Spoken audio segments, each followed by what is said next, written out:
Hey everybody, I'm here in my art studio and it's time for our first demo painting. So you need to get all your supplies. What we will be making today is this painting. It's a really simple, easy painting, but I just wanted to do something where you get used to using your supplies. You learn basic techniques of laying out paint, thinning paint, what paint feels like. You just got to play around a little bit. So you need to get a canvas, your brushes, your paint, and we'll start. Okay.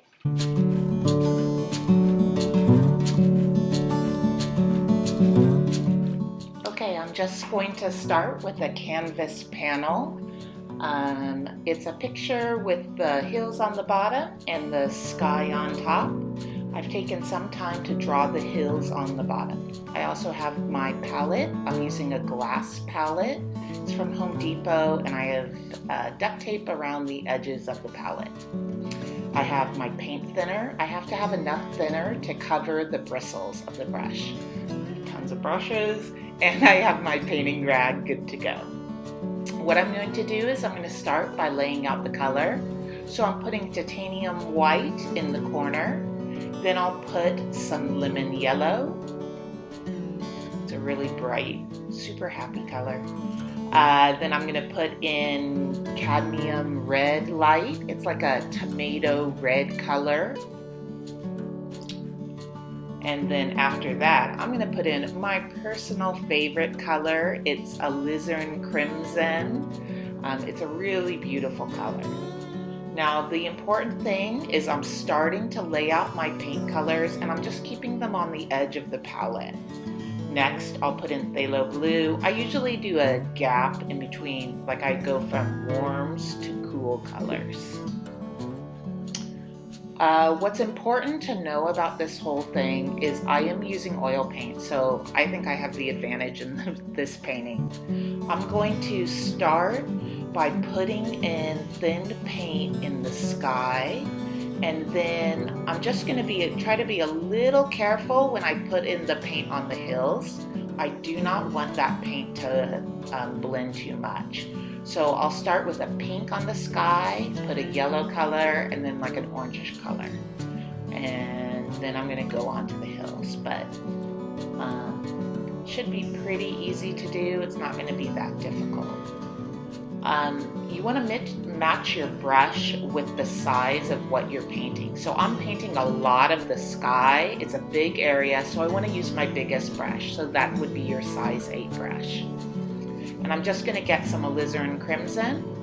To make this light pink for the sky, I'm going to need tons of white and just a little alizarin crimson. So I'm just trying to mix the color here. You're going to notice that your paint may be a little thick, so I'm putting my brush into my turpentine or my thinner to make it a little more watery. In art, we call this thinning the paint. I am making the paint thinner so it's a little more liquidy. And then I just brush that on the top. Again, I'm doing pink, and then I'm going to do a yellow streak. Now you can tell how well your paint is mixed. It should be a pretty solid pink. It should not have streaks in it. If it has streaks in it, you just got to keep on moving your paintbrush around in that paint so it's a solid color. And my white is very stiff, so I am adding a little bit of turpentine to make that paint more liquidy. Don't stress out about this part. It's a sky, 3,000 ways to do a sky. So you should our goal is just to get paint on the top, what is that, like 1/5 of the canvas or something? Now I'm gonna mix the yellow color. So I'm getting a little bit of that lemon yellow. I'm gonna add some of the white, and I didn't wash off my brush purposely because I still want some of that pink color just to smear in with it. Again, I'm going to thin out that paint, and I'm going to put this color on the canvas. Now the whole point of this painting is to learn how to blend. So I put the canvas color below and then I just take my brush and notice that I don't dip it back on the palette. I just brush back and forth to blend a color. This is how we blend oil colors. We just brush back and forth and the color naturally blends itself. This is what's so great about oil color, is that it's easy to blend. Acrylic paint is the exact opposite. It's much harder to blend, but we have the advantage with the oil.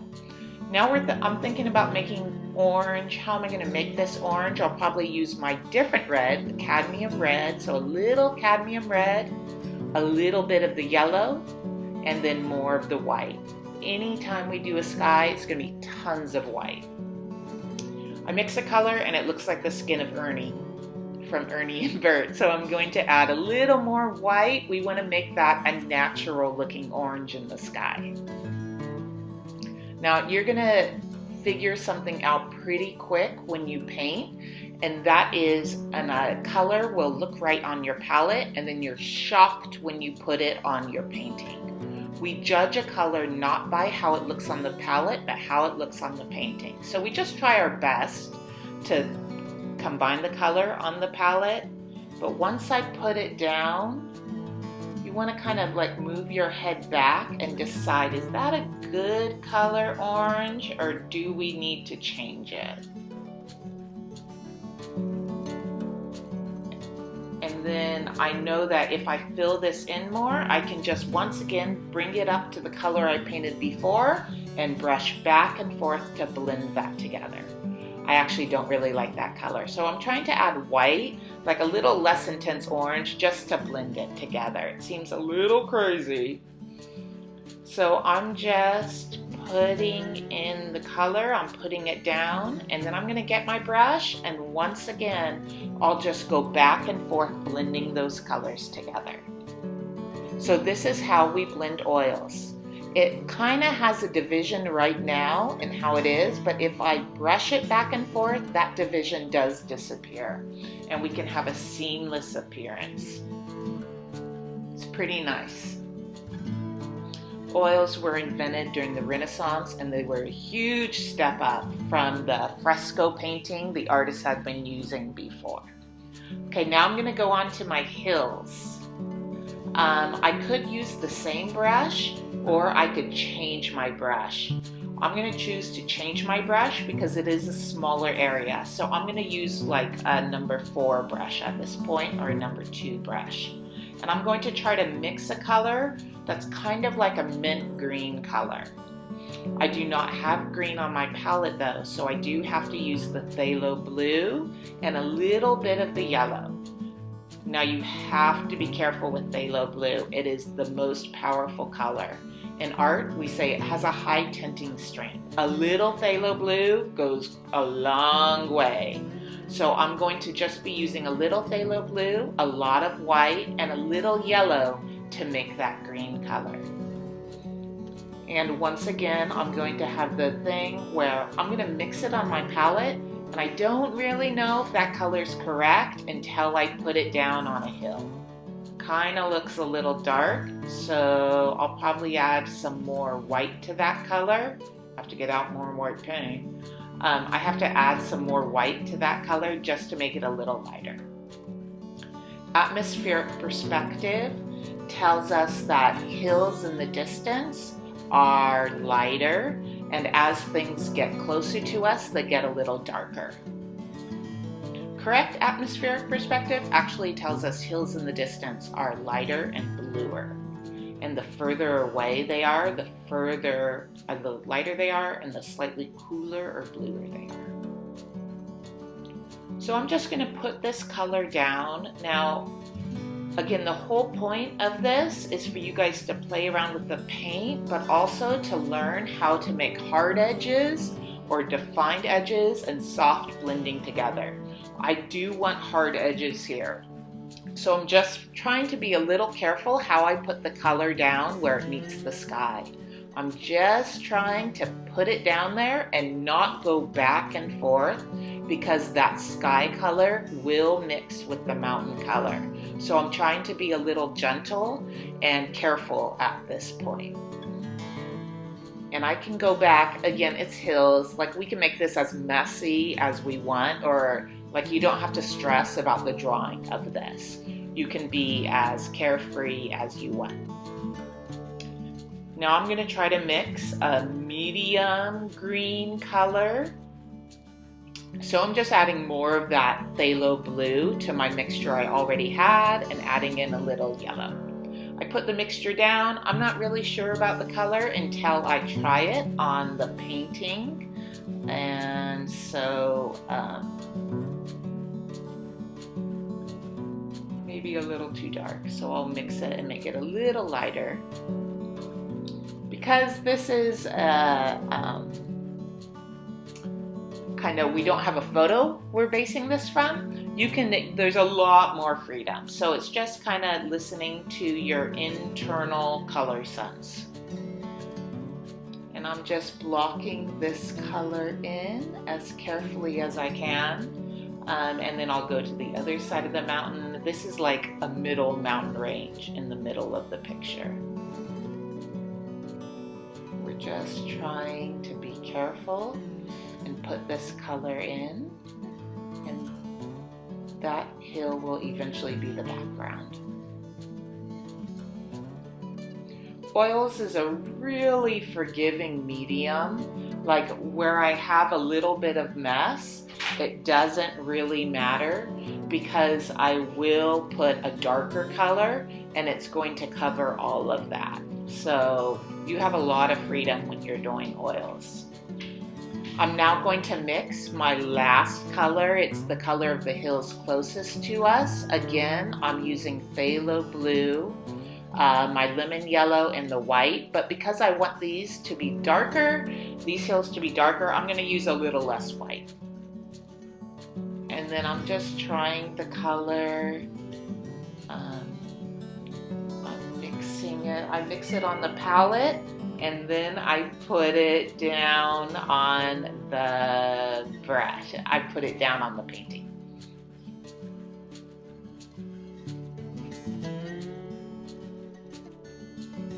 There's a lot of freedom in this painting. Like, again, if the hill's not totally correct, who's to know, right? You can make your hills however you want.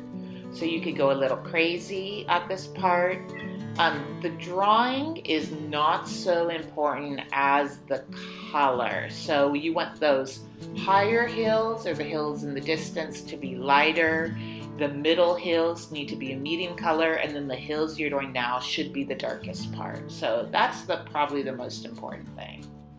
And then other than that, just try to enjoy or get a feeling for how much paint to put down.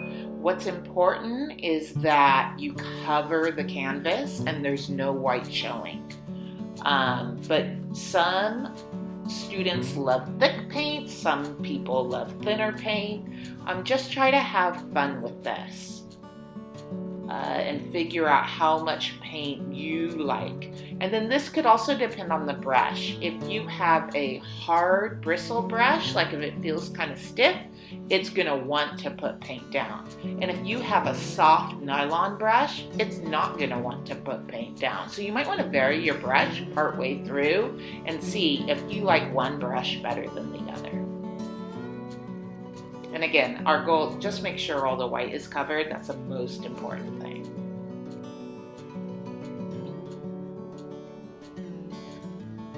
That's actually our basic painting is finished now. I'm going to just go back and adjust. I'm going to make some areas darker than other areas, and then just make sure I have no big streaks. Now it looks kind of boring, so let's try to add a little bit of a moon or something in the sky, and for this you will want your smallest brush. And you're going to get this small brush and just try to dip it in white and just make like a C shape in the sky for this. And we're going to go back and forth, and you can kind of try to blend that out a little bit. and like the background's still wet, so if you brush it back and forth, that C shape will get fuzzy, and then you can add more white paint on top. If you were dying to use thick paint and you haven't done it now, here's your moment to add in thick paint into this moon shape.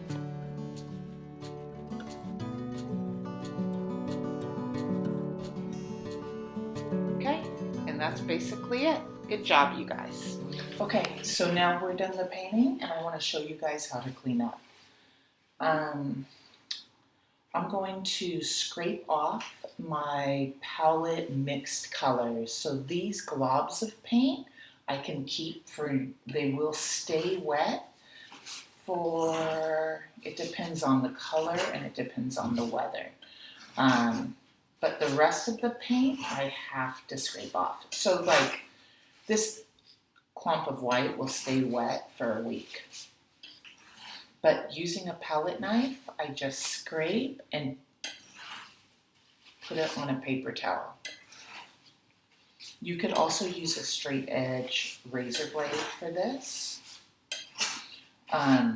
This paint is so easy to scrape when it's wet, and this is impossible to do when it's dry. So you really want to get in the habit of cleaning your palette.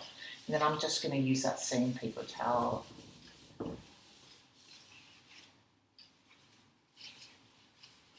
This is why my hands are so messy all the time.